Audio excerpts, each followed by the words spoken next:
আজকে বাড়তি কোনো মশলার ঝামেলা ছাড়াই ঘরে থাকা মশলা দিয়ে চিকেনের এত মজার একটা আইটেম আপনাদের তৈরি করে দেখাবো, যেটা একবার বাসায় বানানো শিখে গেলে রেস্টুরেন্ট থেকে আর কখনোই কিনে খেতে ইচ্ছে করবে না, কারণ বাসারটা রেস্টুরেন্টের থেকে অনেক বেশি টেস্টি হয়ে থাকে।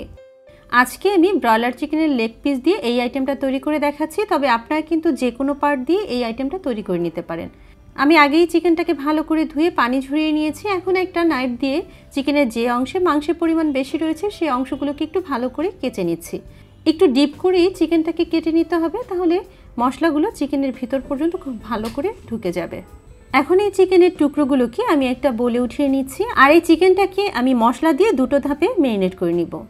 প্রথম ধাপ ম্যারিনেশনের জন্য এর মধ্যে আমি দিয়ে নিচ্ছি হাফ চা চামচ ব্ল্যাক পেপার পাউডার, 1 টেবিল চামচ লেবুর রস, 1 চা চামচ লবণ আর হাফ চা চামচের মতো লাল মরিচের গুঁড়ো। এখন হাত দিয়ে এই চিকেনটাকে খুব ভালো করে এই মশলাগুলো দিয়ে মাখিয়ে নিতে হবে।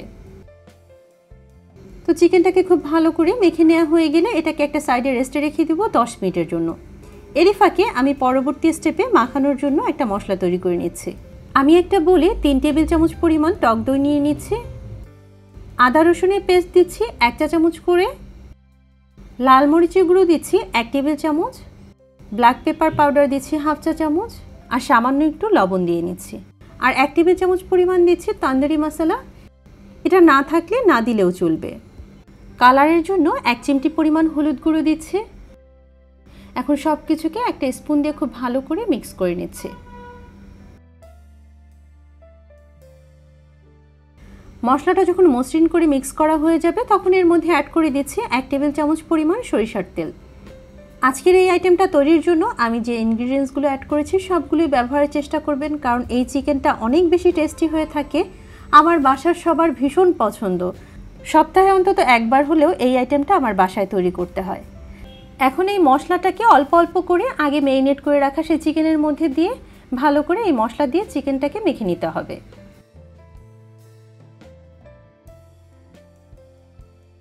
তো এই পর্যায়ে আমি চিকেনটাকে রেস্টে রাখবো আরও প্রায় 30 মিনিটের জন্য।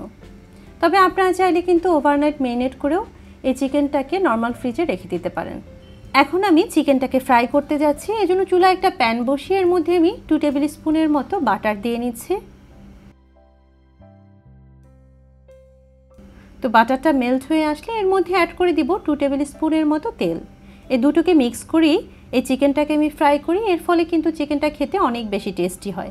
তবে আপনাদের কাছে যদি বাটারটা না থাকে তাহলে শুধু তেল দিয়েও কিন্তু এই চিকেনটাকে ফ্রাই করা যাবে। এখন একে একে চিকেনের টুকরোগুলোকে এই প্যানের মধ্যে দিয়ে নিব। তবে আপনাদেরকে যে এই গ্রিল প্যানেই করতে হবে তা কিন্তু নয়, যে কোনো ননস্টিক প্যানেও আপনারা কিন্তু খুব সহজেই এই তান্দুরি চিকেনটাকে তৈরি করে নিতে পারেন। তারপর চুলার আঁচ মিডিয়ামে রেখে এটাকে আমি একটা সাইড কুক করে নিব প্রায় 7 থেকে 8 মিনিটের জন্য। তো 7-8 মিনিট পরে আমি চিকেনটাকে একটু উল্টিয়ে দিচ্ছি। দেখুন চিকেনের ভিতরে কিন্তু লালচে ব্রাউন একটা কালার চলে এসেছে। তো চিকেনটাকে উল্টিয়ে নেওয়ার পরে এই সাইডটাকেও আমি কুক করে নিব 7-8 মিনিটের জন্য। প্রায় 15 মিনিটের মতো আমি এই চিকেনটাকে কুক করে নিয়েছি।